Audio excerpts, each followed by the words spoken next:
What up though? Welcome back to another video. Today we are working on an AC concern. It's a common Lexus problem that's affecting a lot of vehicles. So this is on the IS.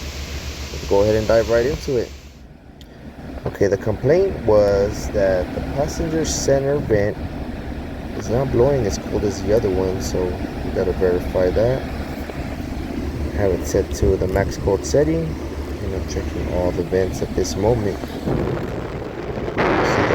Passenger is blowing cold.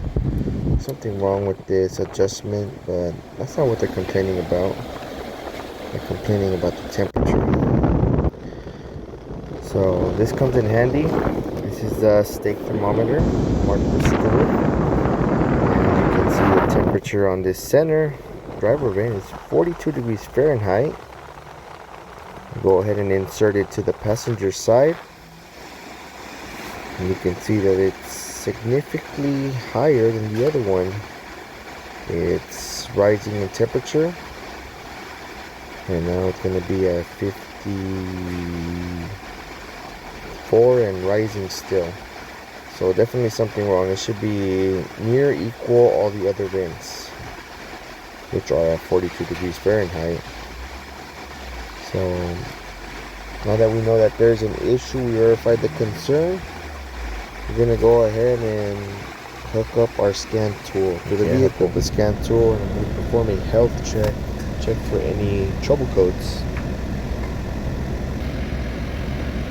We have some trouble codes for the AC. We're going to go ahead and check that module. And we have 3 history codes in the AC control module. I'm going to go ahead and check that data list. Here's the data list. And what I'm going to be focusing on is the servo motors, target pulse, and actual pulse. So I'm going to show you how to diagnose it, what to check for. I'm going to have it all highlighted here. Every single servo motor data. And what we're going to be looking at is the target pulse and the actual pulse. Target pulse is what you have it set to, self-explanatory, and actual pulse is what it's actually pulsating. So they should be near equal as they are here. 254 and 254 target and actual pulse. You see our passenger vent rose to 63, so definitely something wrong. It should be way lower, especially in max cold mode. So we're gonna go ahead and check the pulses on that specific servo motor in max hot.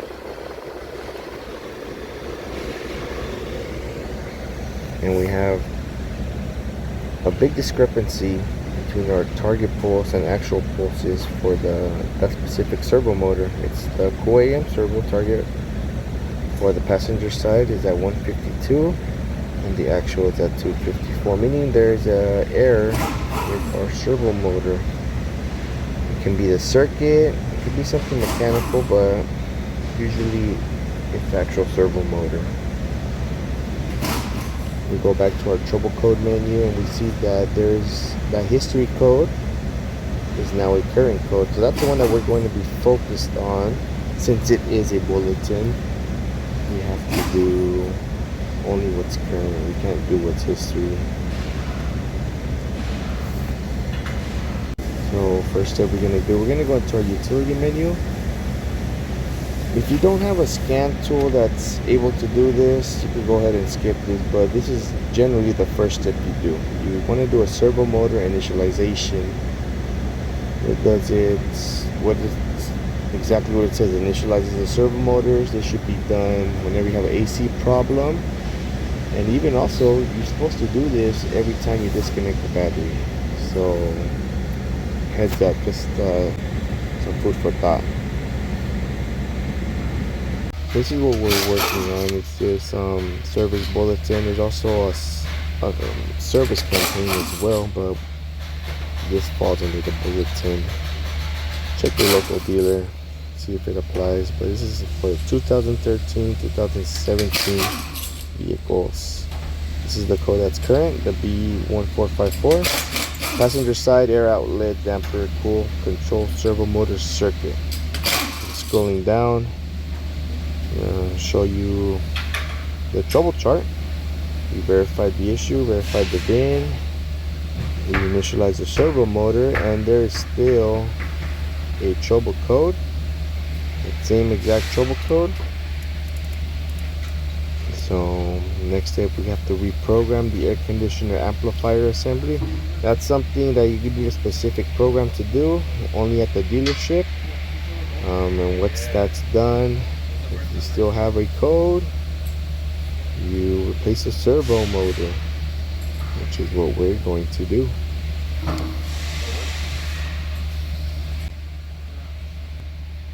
I'm scrolling down. I'm going to show you what it says under that B1454 for the IS. This is the procedures that you have to do. It's really time consuming if you do it according to the book. You have to first recover the refrigerant, remove the wiper motors, the cowls. As I scroll down, you'll see that you also have to disconnect the heater hoses, the AC lines going into the vehicle, remove the carpet, remove all the trims. Ultimately, everything inside needs to be removed according to the manual. All these harnesses, the dash, and lastly the AC box. We don't want to do that. We want to work smarter, not harder. So I'm going to show you a way to avoid that. First, I'm going to start off by showing you the location of the specific motor that we're going to be replacing. Let me scroll down.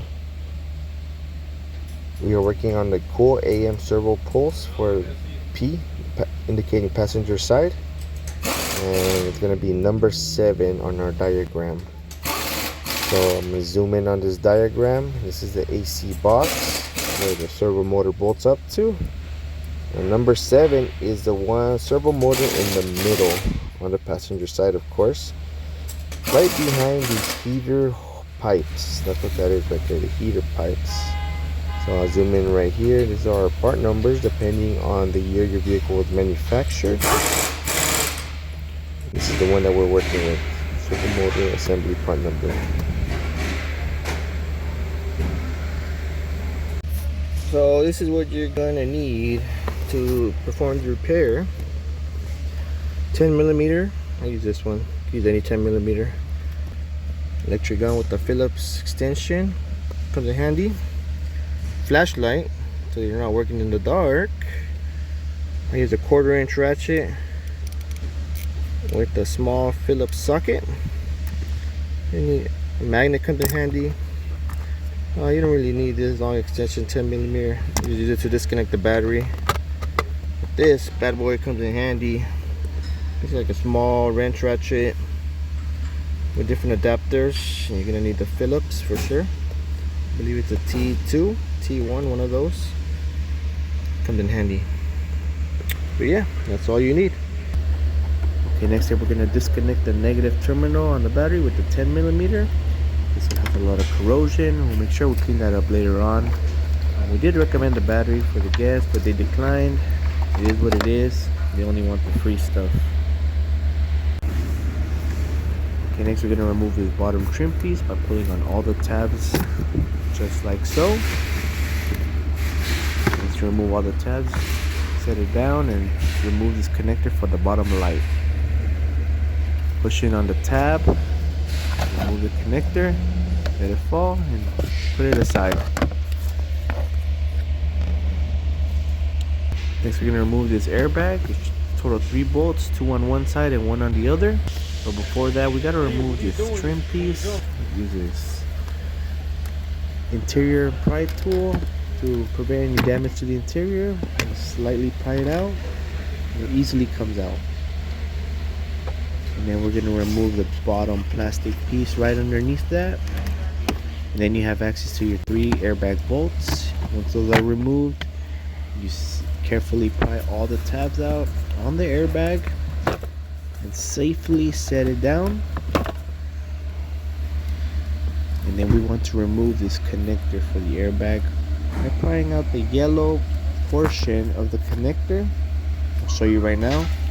I already popped it out, but I use a screwdriver, small pocket screwdriver, and slowly pry that piece out, and then connector just comes right out. Safely put the airbag somewhere. Next, we remove the glove box. There's 2 Phillips screws on the bottom, and then once you open it up, you see 3 Phillips screws on the top. Let's go ahead and remove that. Okay, so I remove the bottom 2 first. 1, 2. Open up the glove box and get the top 3. 1, 2, 3. Get all your screws together and put them aside. With all the screws removed, you can now remove the glove box. Leave it closed. Nothing falls out. Just pull on the glove box and it should be removed like this. Then you disconnect these 2 connectors and remove that clip from the glove box. Make sure you don't forget that clip. And then move on to the next step. Now we got access view. You can see our servo motor that we're going to be replacing is right there, right behind that heater pipe, the blue connector. I'm going to remove the connector by pushing it on the tab and pulling it out. Okay, now that I have the blue connector removed, I'll put it aside. I'm going to show you a diagram of what we're going to be removing. So here's a diagram of the servo motor we are removing. It's only 2 screws holding it down. One of them you can see and the other one you can't. So when you remove it, you're going to have to blindside it. This is just so you get a better understanding of what you're working with. So that chrome screw right there is the one that's visible, easily accessible with the Phillips socket and the 1/4 inch. And the other one you can't see, so I'm not even going to bother trying to show you, but based on the diagram you get an understanding. And you could always refer to the new servo motor for better understanding as well.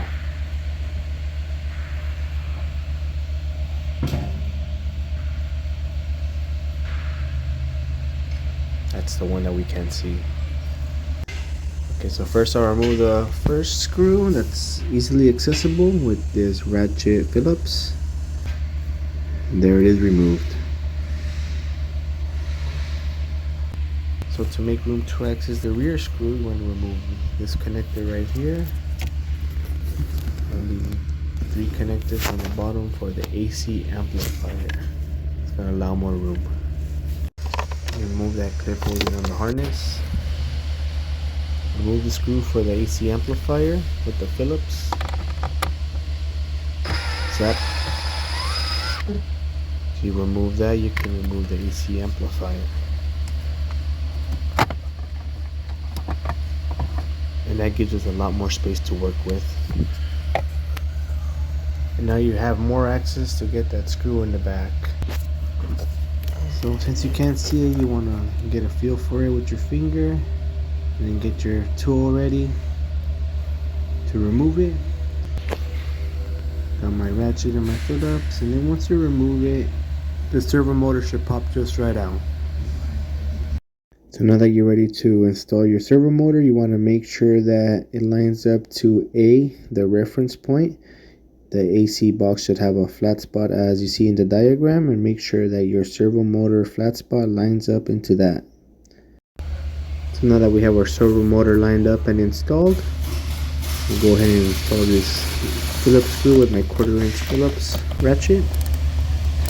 Nice and snug. Also install the back one.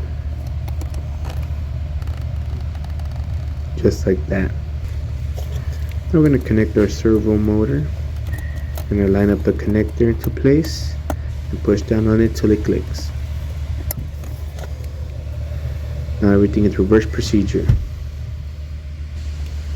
I'm going to go ahead and install our AC amplifier. Has a little hole that it lines up into, a little notch.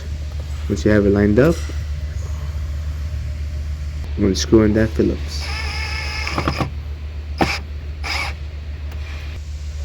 We're going to connect all the connectors. It's 4 in total. One connected right there. And then the 3 for the AC amplifier. You want to make sure each connector snaps into place when you hear it click. Just like that. Then we're going to install our glove box connectors and the clip. We're going to raise it up and install our glove box, making sure all the tabs line into place. And then we're going to push into it and secure it. I'm going to screw in the 5 screws that hold down the glove box, 2 on the bottom and 3 on the top.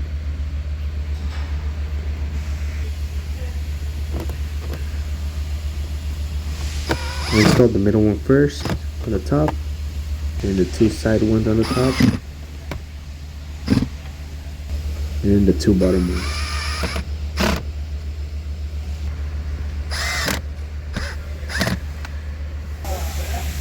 Glove box installed. Next we're going to install our airbag. We want to plug it in carefully and then push in on the yellow tab. Next we're going to make sure all the tabs on the airbag line up to the vehicle. Once they're lined up, you can push it into place and it'll snap right in. Make sure that it's flush and no gaps, just like that. Now we can install our 3 bolts, 2 on this side, 1 on the top, 1 on the bottom,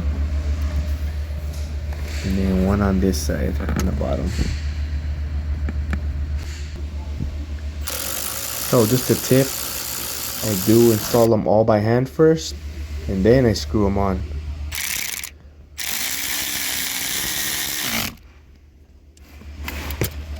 And I do the cross sequence when I tighten them. Once they're all tightened, I'm going to snap in that side trim panel. Next we're going to install this bottom trim. These felt tabs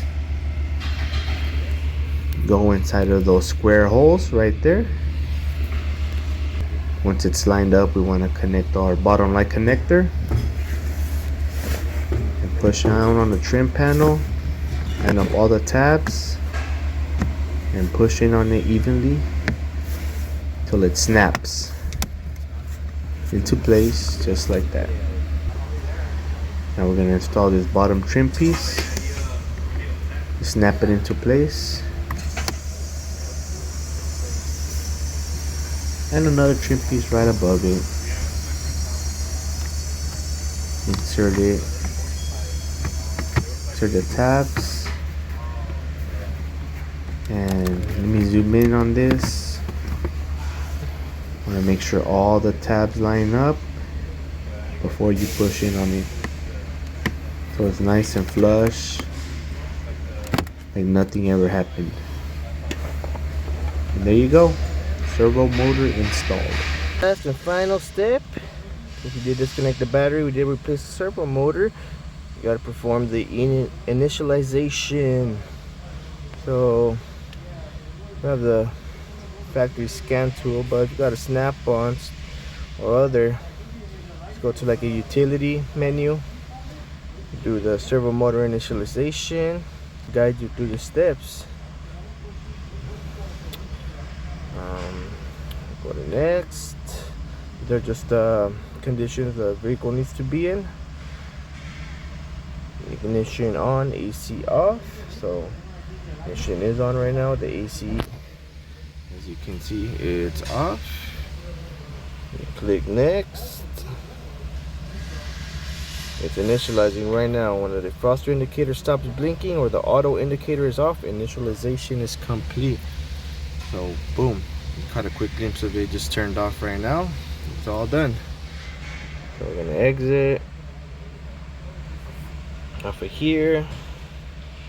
We're gonna turn on the vehicle and verify the repair. So I just turned it on right now, letting it run. Got some low fuel, so might not be able to road test it. Let's verify the repair. Let's turn on the AC. Put it on low. Max cold. Alright. Nice and cool.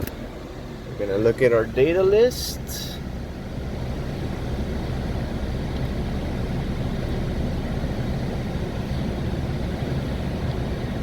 Oh, it's the one we just replaced. Cool AM servo target pulse.